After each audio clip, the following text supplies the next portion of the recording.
Hola amigos, con ustedes quien les habla Laura Freite, estudiante del tercer año de Derecho de la Universidad Experimental de Los Llanos, Ezequiel Zamora. En esta oportunidad le vamos a hablar de la evolución del trabajo en Venezuela.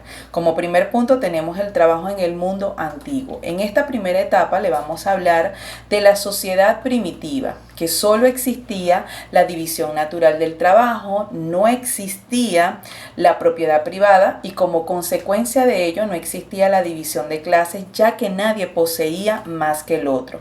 No existía la explotación del hombre por el hombre, todos trabajaban en beneficio a su comunidad y se mantenían en una constante batalla por la sobrevivencia.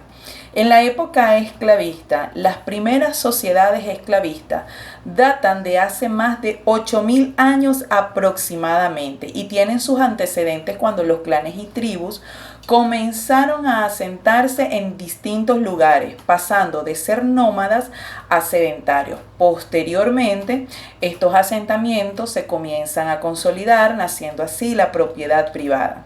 Los esclavos eran considerados como una cosa u objeto, no como seres humanos, y como tal su fuerza de trabajo era alquilada, siendo la utilidad de la locación para el dueño del esclavo. Quienes poseían la propiedad era la clase dominante y quienes no la poseían eran los dominados, por supuesto. Tomaban por la fuerza las mejores tierras, quienes más tenían sometían a los que no tenían.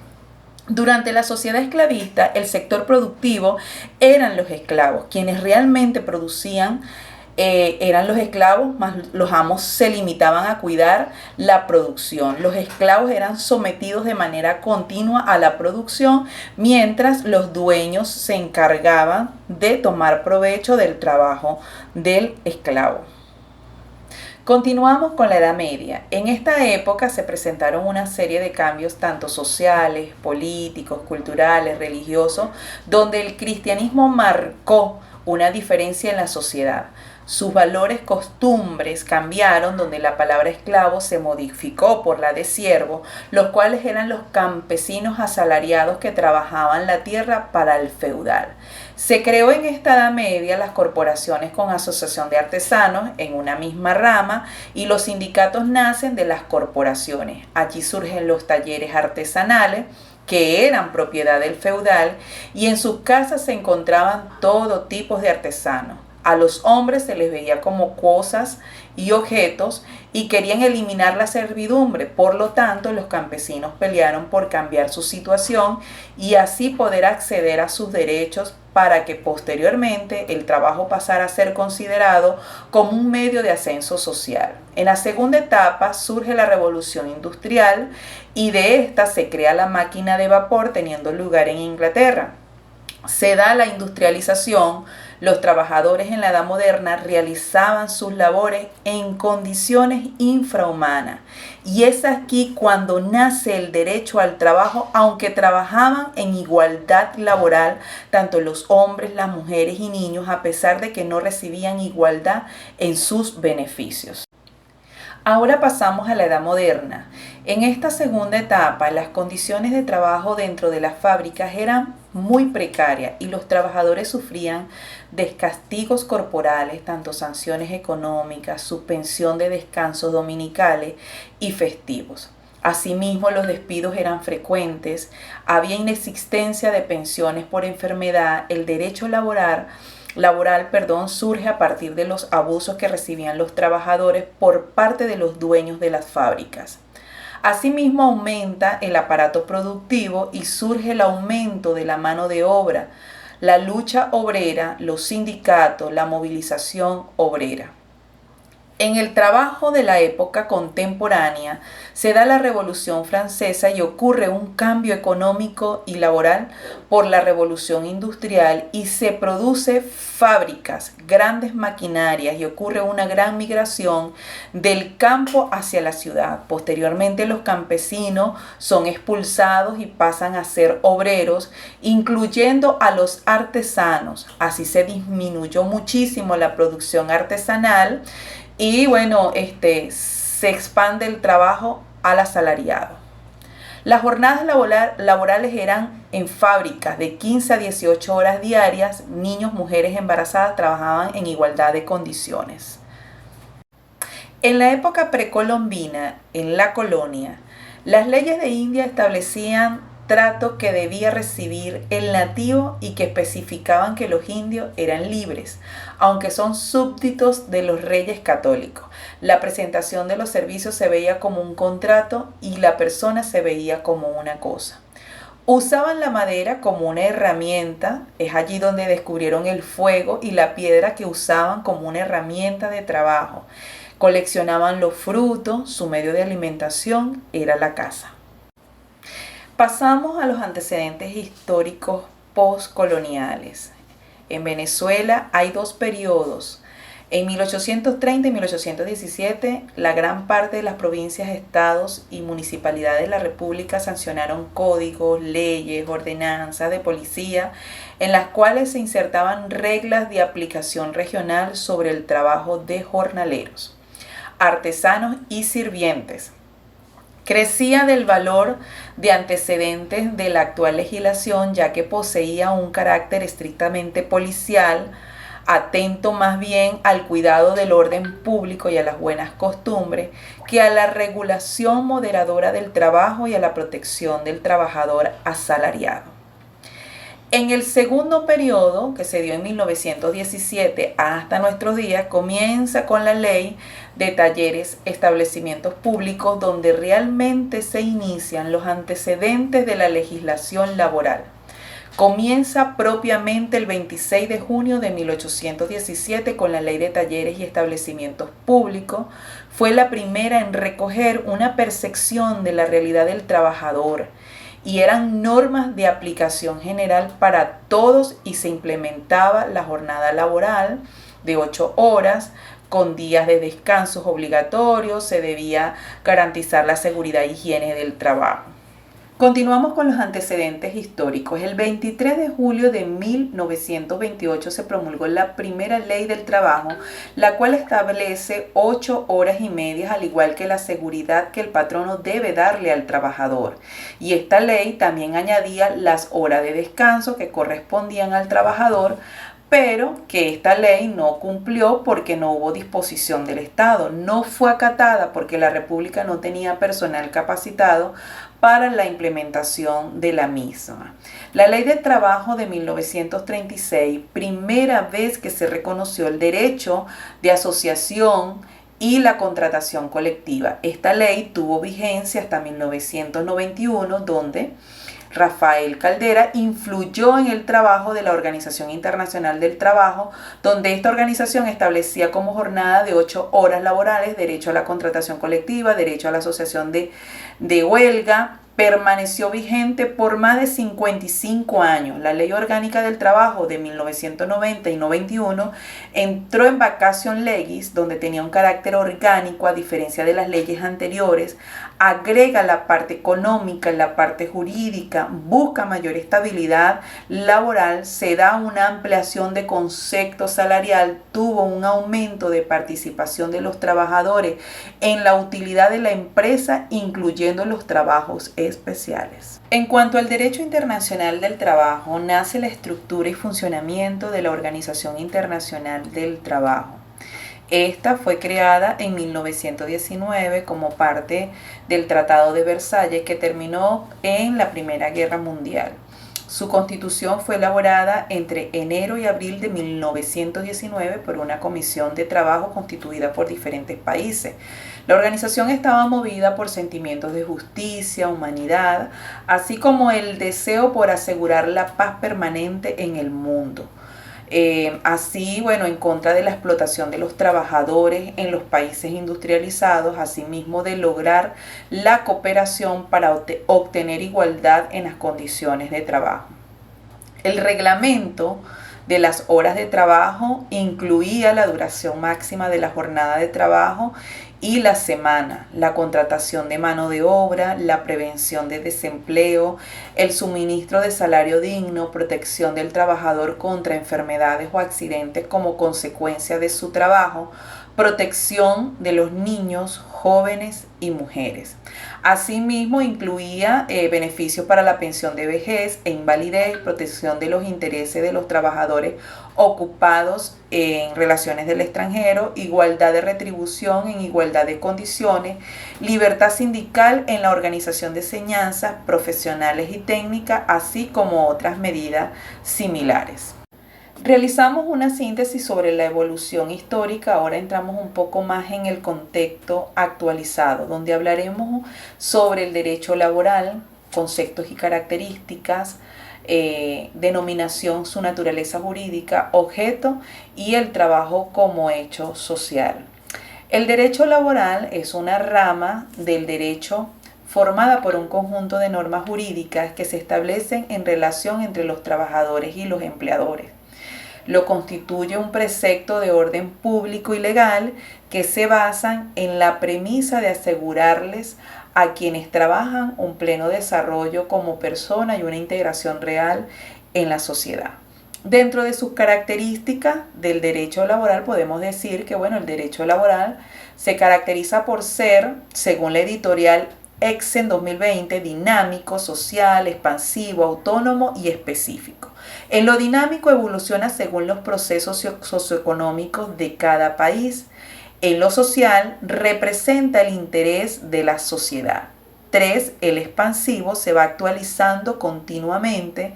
En lo autónomo tiene una normativa propia y en lo específico se restringe a las relaciones de trabajo. Denominación del derecho laboral. En sus comienzos se le conoció con el nombre de legislación industrial, también con el derecho industrial, posteriormente se le catalogó como legislación obrera o derecho obrero, enmarcándolo dentro de la esfera del derecho social. Pero en la actualidad, tanto la Organización Mundial del Trabajo como las doctrinas y cátedras universitarias se refieren a esta área jurídica como el derecho laboral. Nuestra reglamentación adopta esta nomenclatura jurídica, aunque últimamente tomando como denominación el derecho laboral. En cuanto a la naturaleza jurídica, podemos decir que es la determinación de la naturaleza jurídica del derecho laboral de utilidad teórico-práctico. Por supuesto, evidente a sistematizar las normas, establecer la jurisdicción competente y determinar las sanciones punitivas en caso de transgresiones por los destinatarios de aquellas. El objeto del derecho laboral, podemos decir que el derecho laboral se refiere al derecho del trabajo o derecho social, la cual es una rama del derecho cuyos principios, normas jurídicas tienen por objeto la tutela del trabajo humano realizado en una forma libre por cuenta ajena en relación a dependencia a cambio de una contraprestación de servicio. El trabajo como hecho social se refiere al hecho social que es inminentemente tutelado por el Estado. Y desde el marco jurídico constitucional, legal, reglamentario, doctrinario y de instrumentos de carácter internacional son los convenios escritos y ratificados por Venezuela dentro del contexto del derecho laboral venezolano. Como fuente del derecho laboral, nosotros podemos decir que tenemos los instrumentos principales que son normativos relativos al trabajo, de los cuales mencionamos la Ley Orgánica del Trabajo, la Ley Orgánica de Prevención y Condiciones del Medio Ambiente, la Ley Orgánica de Tribunales y Procedimientos del Trabajo, el Reglamento de la Ley Orgánica del Trabajo. El carácter de orden público del derecho laboral es el carácter de orden público de las normas laborales que descansan en el criterio de proteger a los débiles, incapaces, a quienes el derecho busca resguardar de los abusos. Hablamos un poco sobre la Constitución del 61 en su artículo 84 hasta el 93, quien establece el derecho para todos los trabajadores. Esta Constitución trajo con ella diferentes beneficios que garantizan la vida digna y decorosa del trabajador, tanto como de la jornada de trabajo, que no excede mayor de 8 horas diarias, 48 horas semanales, del trabajo nocturno, que no excede de 7 horas diarias y de 42 horas semanales. El disfrute del descanso semanal es remunerado, vacaciones pagadas, el trabajador dispone de un salario mínimo en igualdad de condiciones con prestaciones sociales, estableció las prestaciones que recompensan la antigüedad del trabajador en el servicio, la convención colectiva que ampare al trabajador, los sindicatos de trabajadores que lo establece el artículo 91 de esta Constitución tendrán derecho a huelga de acuerdo a las condiciones que señala la ley. Las mujeres, el menor, eran objeto de protección especial. La protección social en condiciones del infortunio, que es la enfermedad, la invalidez, vejez, muerte, desempleo o cualquier otro riesgo que pueda ser objeto de protección social, eran parte de los beneficios que ofertaba la Constitución del 61. De acuerdo a la Constitución del 99, establece derechos fundamentales laborales de carácter individual, colectivo. Entre ellos podemos mencionar, de acuerdo a lo que establece desde el artículo 87 hasta el 97, el derecho al trabajo, derecho a un salario suficiente, derecho a participar en los beneficios de empresas, prestaciones sociales por antigüedad, derecho a la estabilidad en el trabajo, limitaciones a fraude laboral, la protección integral a la maternidad y a la paternidad, a la familia y a la niñez, de acuerdo a lo que establece el artículo 76, 75 y 78 de la Constitución. De carácter colectivo, establece derechos de negociación colectiva en cuanto al derecho a huelga, seguridad social. Asimismo, menciona los derechos de jubilación, de asistencia por incapacidad, derecho a una vivienda, derecho a la salud en el trabajo. Dentro de lo demás, menciona los principios laborales de aplicación directa, intangibilidad y progresividad. De los derechos y beneficios laborales, en las relaciones laborales prevalece la realidad sobre la forma o apariencia, la irrenunciabilidad de los derechos laborales, la aplicación íntegramente de las normas favorables al trabajador, así como la nulidad de actuaciones patronales contrarias a la Constitución, entre otros beneficios que trajo la Constitución del 99. En esta última fase hablaremos de las personas en el derecho laboral. Según la Ley Orgánica del Trabajo, define el trabajador, según el artículo 39, que es la persona natural que realiza una labor de cualquier clase, por cuenta ajena y bajo la dependencia de otra. La prestación de sus servicios debe ser remunerada. Asimismo, en el artículo 40 menciona que el trabajador no dependiente es la persona que vive habitualmente de su trabajo sin estar en situación de dependencia respecto del uno o varios patrones. En cuanto a profesiones liberales, se refiere a personas que habitualmente ejercen de forma independiente y bajo su responsabilidad una actividad de carácter generalmente civil, cuya finalidad es prestar un servicio o cumplir con una función. Asimismo, se entenderá por cuerpos armados que integran las Fuerzas Armadas Nacionales, como los servicios policiales y demás que están vinculados en defensa de la seguridad de la nación, según el artículo 7 de la misma ley. Los funcionarios o empleados públicos son los que prestan servicio en entes del Estado, tanto nacional, estatal o municipal.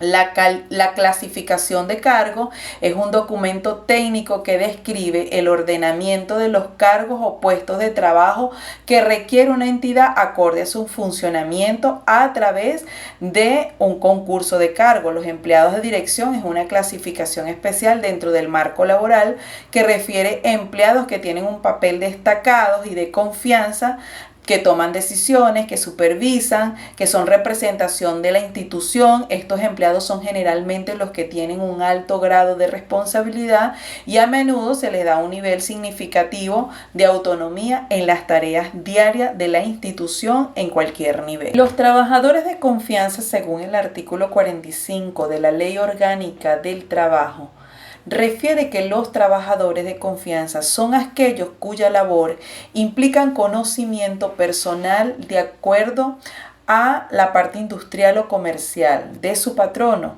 o su participación en la administración del negocio o en supervisión de otros trabajadores. El patrono, de acuerdo a lo que menciona el artículo siguiente de la ley orgánica, dice que es la persona natural o jurídica que en nombre propio, ya sea por cuenta propia o ajena, tiene a su cargo una empresa, establecimiento, explotación o faena de cualquier naturaleza o importancia que ocupe trabajadores, sea cual fuere el número. Asimismo, podemos decir que los grupos de empresas forman parte de un conjunto de varias sociedades que, aunque son interdependientes, tienen una misma dirección y control.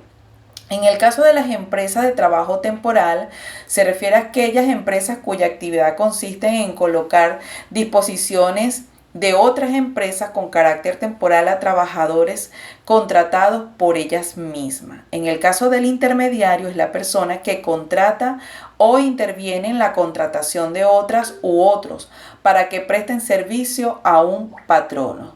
Las contratistas es una de las dos partes que conforman el contrato de obra. Este contrato de obra es un tipo de pacto muy utilizado entre las partes para cuando se va a establecer una contratación pública, pero que también forma parte del tráfico jurídico privado. En cuanto a la responsabilidad solidaria con el beneficiario, es un conjunto de obligaciones y promesas legales asumidas por un número determinado de personas en el ámbito mercantil, cooperativo o societario, el cual trata de un tipo de responsabilidad en la que todos los socios se encuentran obligados a responder por la deuda contraída.